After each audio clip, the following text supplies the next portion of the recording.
what's up? Welcome to my channel, The Warning Man Abroad. This is Asim Bhardwaj. Thank you very much for joining me for this video. और आज इस video के अंदर हम बात करना चाहते हैं कि my first impression about the city St. Petersburg.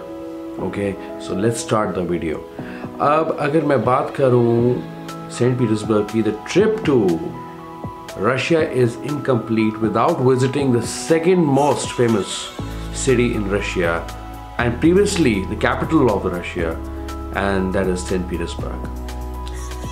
अब सेंट पीटर्सबर्ग जाने के लिए मैंने ट्रेन की, बुलेट ट्रेन की. तो आपके पास दो ऑप्शन है, इधर you can go by flight और you can go by Sapsan, the bullet train. That's what it is known there, Sapsan. अब सप्सान और फ्लाइट की टिकट की अगर हम बात करें, कंपैरिजन करें, तो वो ऑलमोस्ट सेम पड़ता है, कोई डिफरेंस नहीं है. एक साइड की फ़्लाइट आपको 4500 की पड़ती है, अप्रॉक्सीमेटली 4500 की पड़ेगी विद टैक्सेस. और सेम अगर आप बुलेट ट्रेन का वन साइड का फेयर देखें, that would be also around 4500, because I remember that मैं फ़्लाइट से जा सकता था अपना काफ़ी टाइम बचाने के लिए, बट मुझे कोई जल्दी नहीं थी बिकॉज मेरा होटल में चेक इन दोपहर को 2 बजे था. और ट्रेन जो मुझे मिली, अर्लीस्ट ट्रेन, और मैं ये कह सकता हूँ कि थोड़ा सा मैं जल्दी पहुँच गया वहाँ पे. तो दैट वाज फॉर 4500, जिसकी जो जर्नी है मैं आपको बताता हूँ, that is for almost 3.5 hours by Sapsan train. Usually flight से आप 1 घंटे में पहुँच जाते हैं. अब बात करते हैं कि क्या आपको बुलेट ट्रेन लेनी चाहिए या फ्लाइट. देखिए, बुलेट ट्रेन जो है is a better experience because we still don't have bullet train in India, right. So if you want to experience you should go by Sapsan Metro. It runs for about 250 kilometers per hour. तो काफ़ी अच्छी service है. और I think flight में 1 घंटे में पहुंचते हैं, तो 3.5 घंटे में बुलेट ट्रेन की जर्नी कोई बुरी नहीं है. You get to see amazing landscapes along the way when you go by Sapsan Metro. ठीक है, तो ये है, मैंने आपको बता दिया कि प्राइस दोनों की सेम पड़ती है. अगर आप जाते हैं, जब आप मॉस्को से सेंट पीटर्सबर्ग जाएंगे, मॉस्को जाएंगे तो सेंट पीटर्सबर्ग आप ज़रूर जाएंगे. एनीवेज, अब बात करते हैं कॉस्ट ऑफ लिविंग की 1 मिनट के लिए, जिसके ऊपर मैं सेपरेट वीडियो बनाने जा रहा हूँ. उसमें सेंट पीटर्सबर्ग कितना सस्ता है लोगों के लिए कंपैरेटिवली. अगर मॉस्को के हिसाब से अगर मैं उसे कंपेयर करूँ, तो it is way cheaper than Moscow, honestly speaking. In terms of everything, you talk about beverages, you talk about snacks, breads, milk, juice, anything. Anyways, I'm going to talk about that in a separate video. मैंने वहाँ जाके भी video cost of living पे बनाई हैं. However, it might not be audible. My sound, my voice might not be audible in that video because I was not fully prepared to make these kind of vlogs because I actually went there for, you know, for fun, right? For traveling. But anyways, उस clip को भी मैं उसके अंदर डालूंगा. At the same time, I'll also give you complete, you know, knowledge about the cost of living of each and every product और daily essentials जो भी हैं, उनके बारे में हम बात करेंगे. अब सप्सान के ऊपर भी जो मेट्रो है, बुलेट ट्रेन, उसके ऊपर एक सेपरेट वीडियो बनाऊंगा जिसमें सारी इन्फॉर्मेशन, सारे लिंक, सारी कॉस्ट, सब कुछ उसके अंदर इंक्लूडेड होगी आपके लिए. एनीवेज, अब बात करते हैं my first impression about Saint Petersburg city. Now, St. Petersburg has all the ingredients to make your traveling experience unforgettable. From big roads, streets, people rushing to offices, travelers converging for visiting places around the city, beautiful, colorful, artistic, vibrantly looking buildings, to shopping experience there, and cleanliness, the calmness, the nightlife of the place, everything is just amazing with full of action, immense action, I would say. तो एक बहुत अच्छा experience आपको मिलेगा अगर आप Saint Petersburg जाएंगे Moscow के बाद.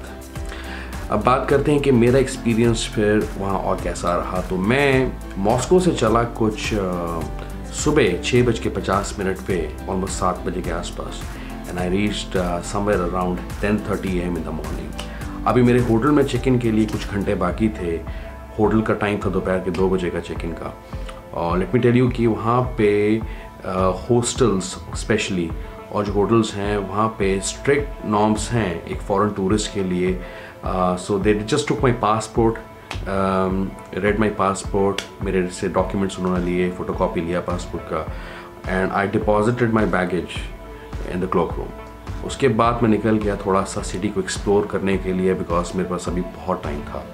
तो initially when I stepped out of my hotel, तो मैं I had breakfast there, and I am being a vegetarian and vegan, I preferably have vegetables or steamed vegetables or lots of salads when I travel abroad. तो मैंने salad खाया and I just went on and on and on exploring the city, just rambling around the city, और मैं कम से कम 2 kilometre चल गया. अब इस दौरान मैं एक बहुत से बड़े एरिया में, एक बहुत स्पेशियस एरिया में पहुंचा, rather I would say compound in itself, and that was actually Palace Square there and Winter Palace. तो और एक और मैं वीडियो बनाने जा रहा हूँ जहाँ पे आई talk about top places to visit in St. Petersburg. और एक चीज़ मैं आपको उससे पहले बताना चाहता हूँ कि अगर आप सेंट पीटर्सबर्ग जाते हैं और होटल चूज़ करते हैं, you should choose your hotel around Nevsky avenue. अगर आप नेफ्स्की एवेन्यू पे, ये नेफ्स्की प्रॉस्पेक्ट उसका कंप्लीट एड्रेस है, अगर आप वहाँ होटल लेते हैं, it will be easier for you to access all the touristy sites, cathedrals, monuments, और places of great historical significance. तो सब आसपास से मिलती है, और यही एडवांटेज मैंने उठाई, क्योंकि मैंने अपना हॉस्टल जिसमें मेरा एक इंडिपेंडेंट रूम था अपना, वो जो है वो एक टूरिस्टी साइट के आसपास था, और मैंने सारा सेंट पीटर्सबर्ग वहाँ रहते हुए देख लिया. Apart from that, you should also go beyond touristy sites, क्योंकि आपके पास you have the advantage of Saint Petersburg metro there. तो you should also see the life beyond tourist spots, okay, how people live, what they do, and I actually did so. I took a complete day off and from my traveling, and then I went on exploring the nearby local areas, how people live in apartments and those kind of experiences. And I found a lot of street musicians, especially during weekends, Saturday and Sundays. They play a lot. You can spot them everywhere, and especially on the Nevsky Prospect.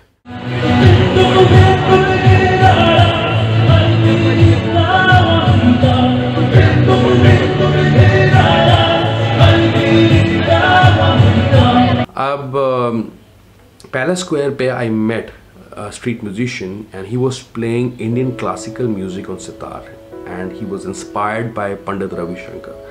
So right after his performance, I reached out to him and spoke to him, and I was very curious to know how he knows sitar. It's a difficult instrument, and being a Russian guy, he was very proficient and very professional while playing the sitar. तो उसने भी कहीं online सीखा. Then he took some lessons from, I think, some Indian guy there based in Moscow or something, he said. And the moment he said, I'm inspired by Pandit Ravi Shankar, I was stunned. I was amazed that he knows about him. And we shall see you in a next video, where I'm going to post video on cost of living, separate video on cost of living, Sapsan Sapsan train, bullet train के बारे में एक separate video बनाऊंगा, जिसमें you will have entire knowledge about Sapsan bullet train, cost of bullet train, ये सब चीज़ें उसमें मैं कवर करूँगा. And then top sites to visit in St. Petersburg. So they're gonna be in all these videos, topics is gonna be covered in separate videos, okay? So that's about all. Stay tuned for more videos, guys, and don't forget to subscribe to my YouTube channel. And before you skip this video, listen to that music. You will love it. Thank you very much. See you once again.